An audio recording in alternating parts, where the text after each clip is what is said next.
The reading this morning will be from 2 Kings chapter 4, verses 1 to 7. 2 Kings 4, 1 to 7. The wife of a man from the company of the prophets cried out to Elisha, "Your servant, my husband, is dead, and you know that he revered the Lord. But now his creditor is coming to take my 2 boys as his slaves."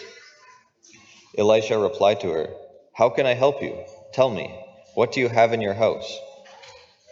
"Your servant has nothing there at all," she said, "except a small jar of olive oil." Elisha said, "Go around and ask all your neighbors for empty jars. Don't ask for just a few. Then go inside and shut the door behind you and your sons. Pour oil into all the jars, and as each is filled, put it to one side." She left him and shut the door behind her and her sons. They brought the jars to her, and she kept pouring. When all the jars were full, she said to her son, "Bring me another one." But he replied, "There is not a jar left." Then the oil stopped flowing. She went and told the man of God, and he said, "Go, sell the oil and pay your debts. You and your sons can live on what is left."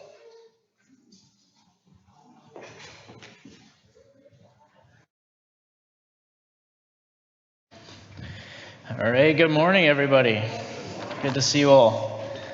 I was reading some stats last week, and I found this one that said in America, and I guess any other sort of modern countries like it, that every single day, the average person is exposed to like 10,000 advertisements. 10,000. I mean, I didn't really have time to check that out and count in my own life, but I was thinking about it, and I sort of tend to believe it's close because it's just everywhere. Advertising is everywhere all around us, right? We see it on billboards. We see logos everywhere. Like in this room, we're filled with logos. Things pop up on our phones. They pop up on really any screen we might be looking at, and it's a lot, right? We see them all the time. One of the main goals of advertising is to create a sense of lack within us. The ad companies, they want us to feel like we are lacking something and that we need to act on that feeling by purchasing whatever it is that they're selling so that we can feel satisfied, right? This is their idea. And there's a lot of psychological trickery going on there because they know that if we have this sense of lack within us, we often will act on it.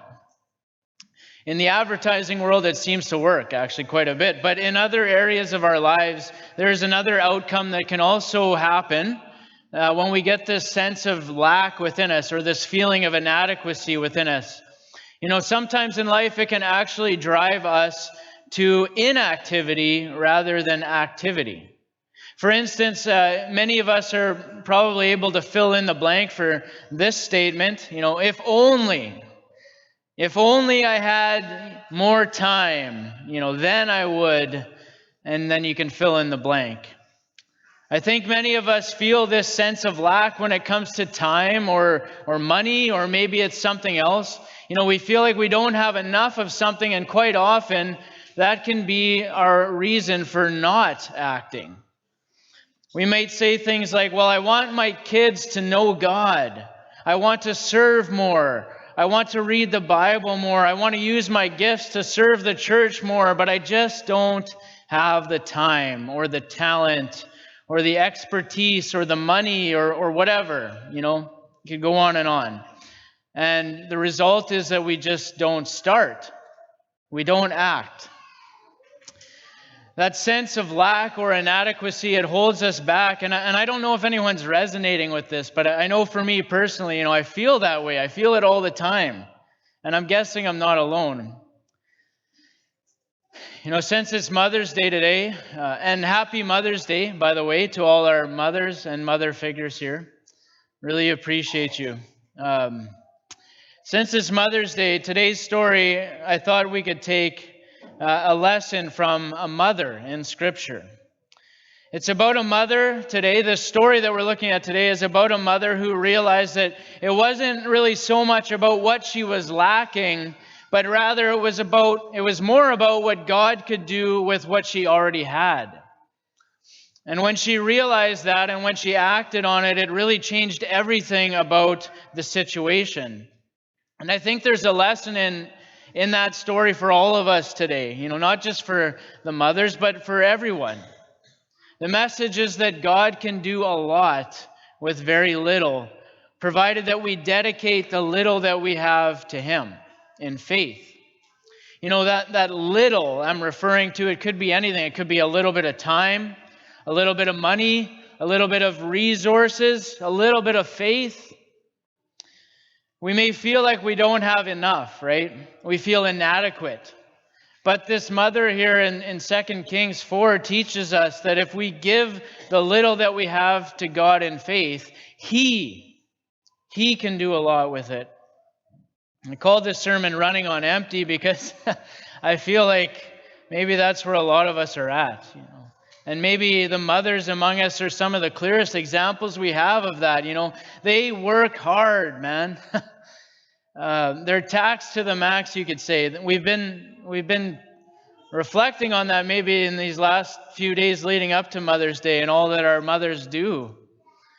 Maybe they have kids at home. Maybe they have a career. Maybe they're taking care of aging parents. Maybe they're pouring themselves out for the church community or in their community that they live in. Maybe they're running from activity to activity, trying to juggle relationships with people that are close to them, trying to juggle a relationship with God, trying to look after their physical and their mental and their spiritual health along the way. I mean, it's a lot, right? And I'm sure many of us can relate to that. Even if we're not a mother, we all tend to lead these pretty all-consuming lives in our culture. It's easy to feel like we're running on empty. We want to do more for God. We want to get involved in the church. We want to be more intentional with our time at home, maybe with our kids, with our spouse, to work on things that really matter. But we feel that sense of lack, that sense of inadequacy. We just want more time. We want more money. We want more opportunities to come, but it just never really seems to be enough. And that's why I love this story, because it challenges us to see things rather from a different perspective. We don't have to see this personal sense of lack or this personal sense of inadequacy as a prison to live in. The message is this morning that if we even have the smallest faith in God, and we can bring to Him even the smallest amount of whatever it is, and if we can dedicate it to Him, He can do amazing things with it. Because it's not really about us and our ability as much as it is about what He can do with broken and inadequate situations and broken and inadequate people. It's all for His glory. And so I want to get into this. I just want to take a minute, though, to set up the story and highlight a couple of things before we get too far into it.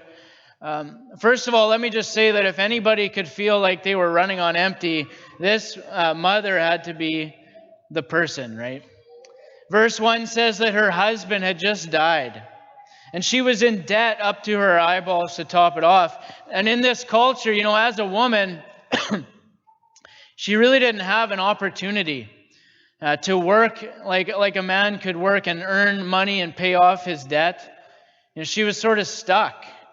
And on top of all of it, because of the debt, her sons were going to have to become slaves of whoever it was that they owed money to pay off the family debt.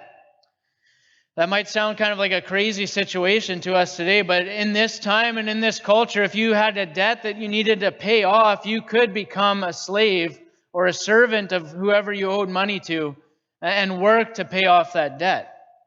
We see this come up in Leviticus. In the Old Testament law, it says, if any of your fellow Israelites become poor and sell themselves to you, do not make them work as slaves. They are to be treated as hired workers or temporary residents among you. They are to work for you until the year of Jubilee, and that happened every 7 years.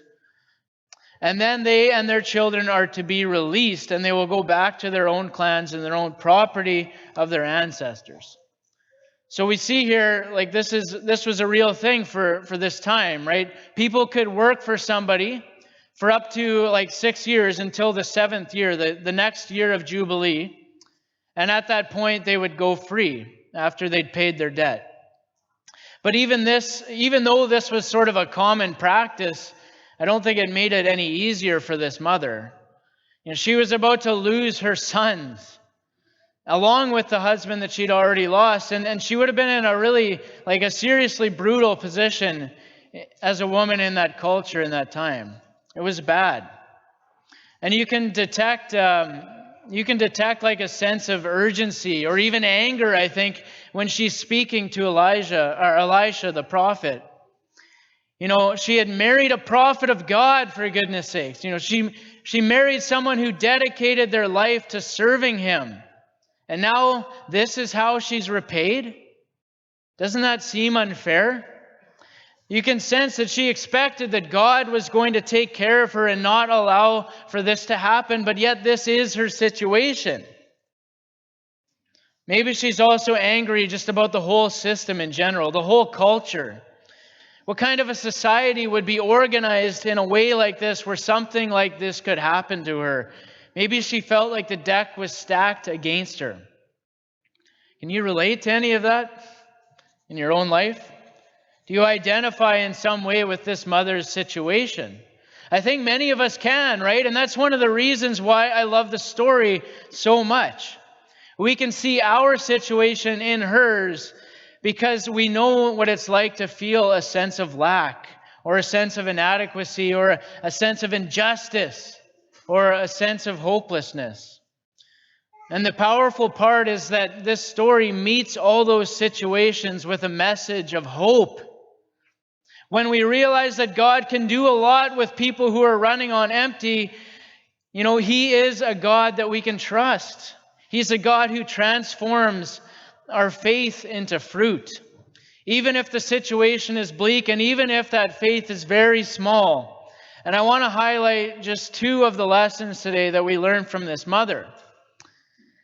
The first was the importance of her change in focus. She found hope in shifting her focus onto what God could do with what she had right now. And that was a big shift. That made a big difference. And the next lesson comes from the mother's change in approach. Instead of waiting for something to change, waiting for the change to come, the message was for her to act right now with the little that she had in faith that God would show up in the midst of it. And so I want to just go through these 2 things today. It's very simple because I think this could apply to us too. Let's start with how she shifted her focus toward what she had right now. God, He was speaking through the prophet Elisha, like we mentioned, and He asked the woman, what does she have in her house? What does she already have that God's given her? And really, there isn't much, not much at all. She says, I got nothing. Except maybe I got this little jar of oil, a tiny jar of oil. That's all I have.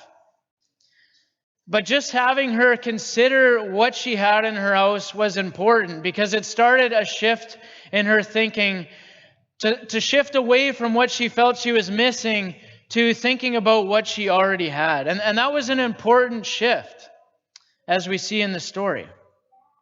And it's a question that you and I probably need to consider today as well. If we're only thinking about all the things that are wrong or all the things that we're missing, maybe it's time for us to consider this question too. What do you have in your house? What do you have in your possession right now that God can use? And maybe our answer would be a lot like the mother. There's not much. There's not much. I've got like 10 minutes on the drive home from work. I've got like a few dollars after I've paid all the bills at the end of the month.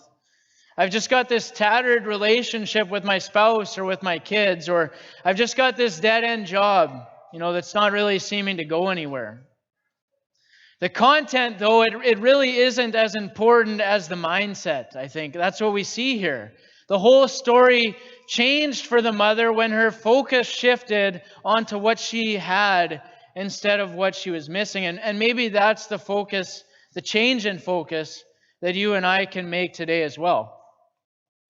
In verse 3, God builds on that starting point, on that shifting focus. Through the prophet, he tells the woman to go out to the neighbors and start gathering up all the pots that she can find. And I found it kind of interesting that he involved the neighbors. I wonder if he was trying to give her a new definition of what a blessing could look like for her, to redefine what she understood as possible. I think it's a human tendency to define what is possible for God based on what we've already had experience with Him doing. Maybe in this woman's house, she already had a certain number of pots, and her definition of God's ability to bless her was, something like all of the pots in her house being full. She'd seen that before, and in her mind, that kind of made sense that maybe could happen again. But that was kind of the limit of what God would be capable of doing to bless her. But God was about to redefine all of that. And how about you and me, right? Like, where is the limit of God's ability to bless you in your mind? Where's the limit of where's the limit of what's possible for God in your mind? I think we all probably have that limit somewhere, right? There's a limit in our mind in some way. Maybe it's based on what we've seen God do in the past. But the reality is that He's able to do much more than whatever you can fathom. In fact, He's limitless. So where is your limit for what you believe God can do with what you bring to Him? Are your limits based on your limited situation, on your limited strength, on your definition of what possible means? I'll be the first to admit that this message is for me. I'm an expert at trying to fit things within my definition of what possible is. But this story shows us that God can totally break those limits. He can redefine what possible is. It's kind of His thing. And we're going to see that today. He works with people who say things like, let me just start with what I have right now, and I'm trusting that God is going to provide the rest. And I'm challenged by this story to follow the example of this mother and make that change in my focus. Instead of just thinking about all the roadblocks or the if-onlys, instead of thinking about what I don't have, maybe I can focus on what I have right now, even if it's just a little bit, and see what God can do with that when I turn it over to Him in faith. Even if it is a little bit, even if I feel inadequate, even if my faith is small, the story teaches me that if I really give it over to God, He can turn it into something. And so the second lesson I think that we learn from this mother is about her change in approach. It was a change from waiting in fear and waiting in sort of this state of not moving to acting in faith that God would use what she was acting in to make a real difference. And I appreciate, that the Bible, it makes this very realistic, or it makes the situation brutally honest. Her situation, as we talked about here in verse 1, it was ugly. She had a lot of things stacked against her. And life, it can really seriously be that way sometimes. But maybe that's kind of the point. The story, I think, is supposed to show us in a way that no matter how bad it gets, we can and really we need to try and avoid being paralyzed by fear, to try and avoid this sort of negative mindset of thinking things like, I know God wants me to do this or do that, but I just can't because such and such, fill in the blank. God gets this mother to shift her thinking, to shift her approach towards doing what she could with what was already in her hands. And in verse 5 here we see she starts pouring the oil, and God starts doing the impossible.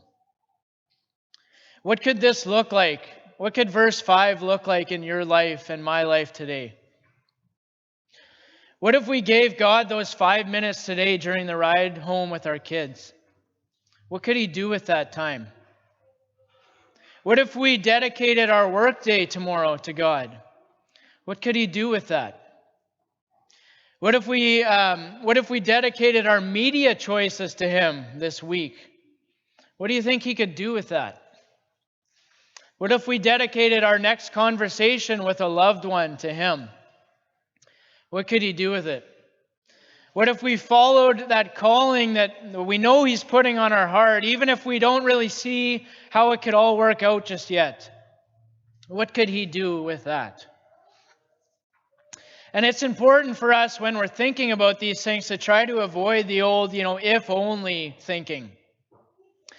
It's so easy for us to revert back to that way of thinking that's centered around our abilities and our definition of what's possible. If only I had more time or more money, or if I was better at this, or if I had experience with that, or, you can fill in the blank. But the whole point of the story, I think, is to help us appreciate that if the focus is on me, that way of thinking where my focus is me-centered is not a good focus, The whole point of the story, I think, is to shift our focus away from thinking about ourselves, thinking about what I think is possible or what I can do based on my experience or my strength or my resources, and instead to try to start thinking, okay, what do I have in my hands right now that I can bring to God and trust that he could really do something with it, that he could really make up for whatever I'm lacking in at this moment. And I know that sounds uncomfortable. I get it. It's totally uncomfortable for me too. But brothers and sisters, if we look at the story of Scripture, we can see God working like this, like all the time, with people just like you and me, inadequate people who didn't have enough, people who didn't know how it was going to work out. He does that. That's his specialty. He can do so much with so little if we dedicate what little we have to him in faith. Remember the feeding of the 5,000? Do you remember how that started? It started with a small boy. In John 6, verses 5 to 9, it reads this. Jesus soon saw a huge crowd of people coming towards him to look for him. Turning to Philip, he asked, "Where can we buy bread to feed all these people?" But he was testing Philip, for he already knew what he was going to do. And Philip replied, "Even if we worked for months, we wouldn't have enough money to feed them." And then Andrew, Simon's brother, spoke up. He said, "There's a young boy here with 5 loaves and 2 fish. But what good is that with such a huge crowd?" What good is that with this huge crowd? This is such a good example of what we're talking about today, right? Of what God can do with a little bit of faith. All they had was a tiny bit of bread and a little bit of fish. Andrew's words are so ironic and so perfect, I think. What good is that little amount of food going to do with such a huge crowd?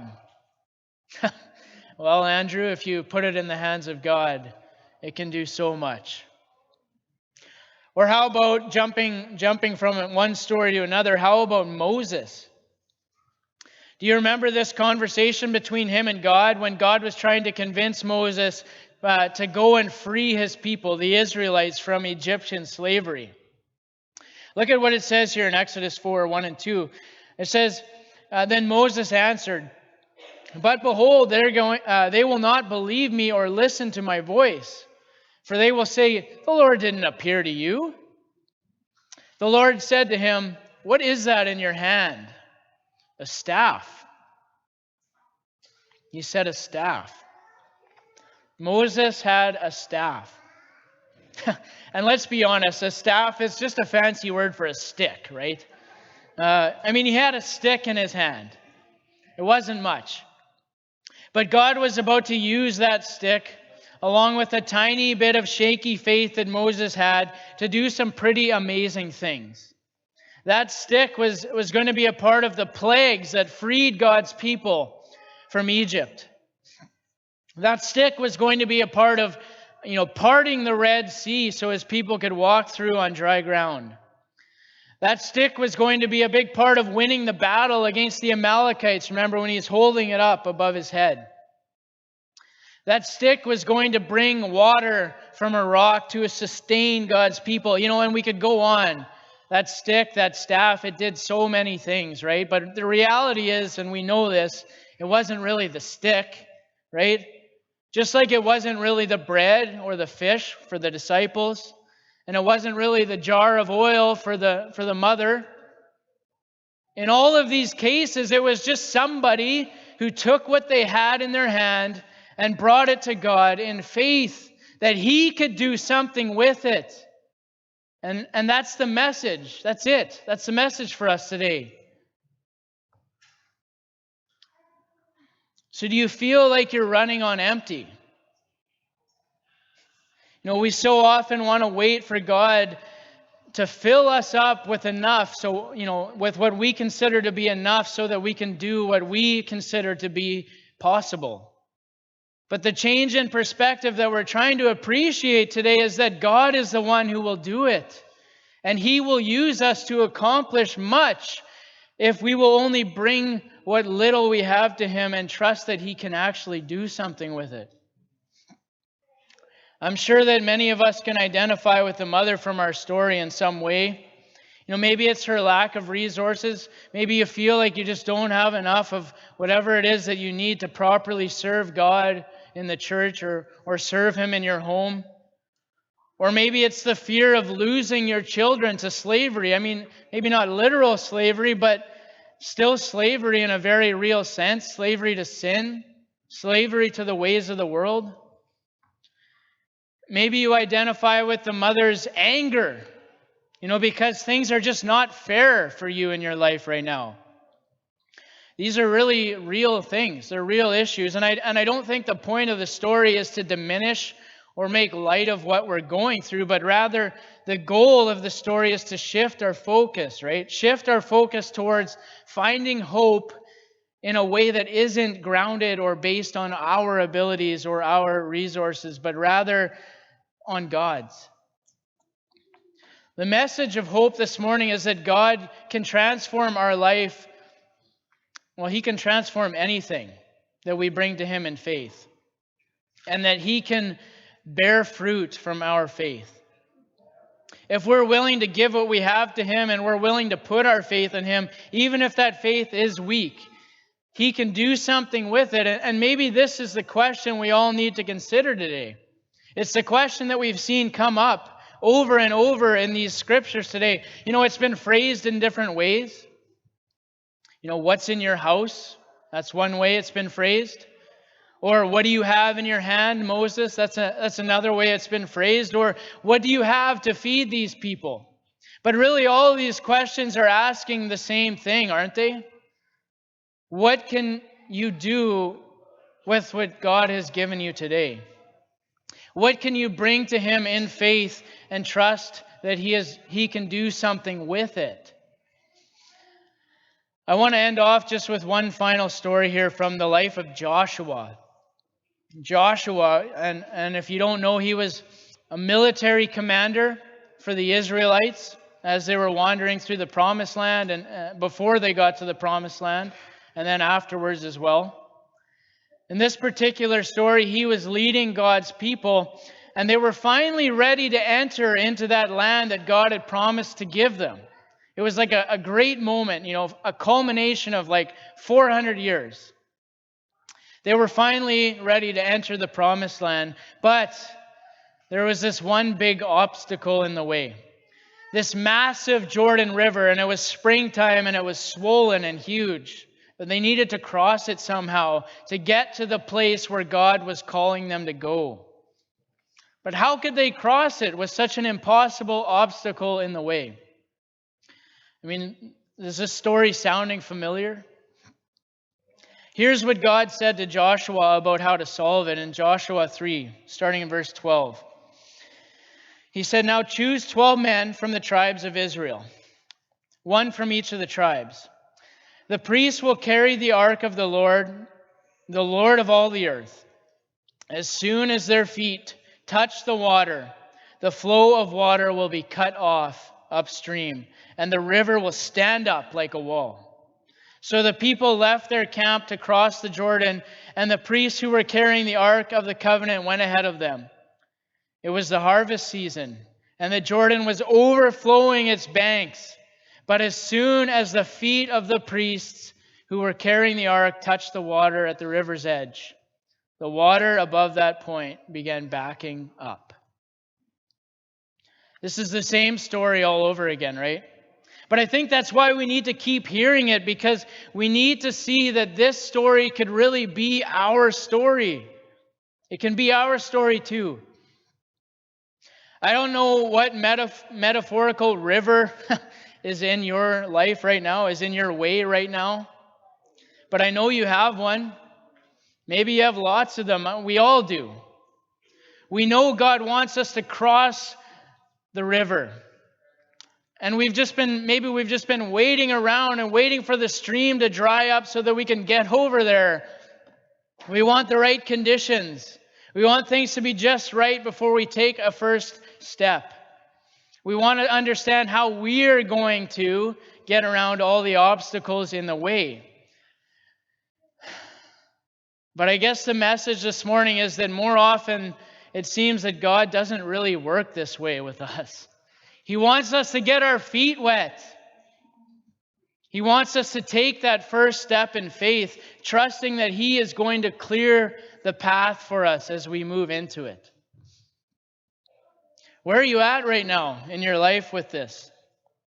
Is there a direction that God's calling you to go, but you've been just waiting and waiting and waiting for things to be just right before you take that first step? What do you have in your house? What do you have in your hand? Are you willing to move toward Him right now with what you have right now? And trust that God will make up for whatever is lacking. This is a message for mothers who might be feeling like they're running on empty, but really it's a message for all of us who are running on empty. We feel inadequate. We feel like we just don't have what it takes. We don't have enough time. We don't have enough money. We don't have the skills. Things aren't fair. And that may all be true. But the scripture today invites us to shift our focus. What do I have? And what could God do with it? If you need to respond to this message today in some way, and you feel like we can help you with that, please come and talk to me afterwards. Maybe that step for you today is to finally hand your life over to Jesus Christ, putting your faith in Him, being baptized into His name. Maybe you feel inadequate for that. You're not what you could be or should be, or your life is just too messy for that step. But I can promise you, what God is going to meet you where you are, and He will transform whatever you bring to Him. If we can help you respond in any way today, please come and see me after this. Thank you so much for your time this morning.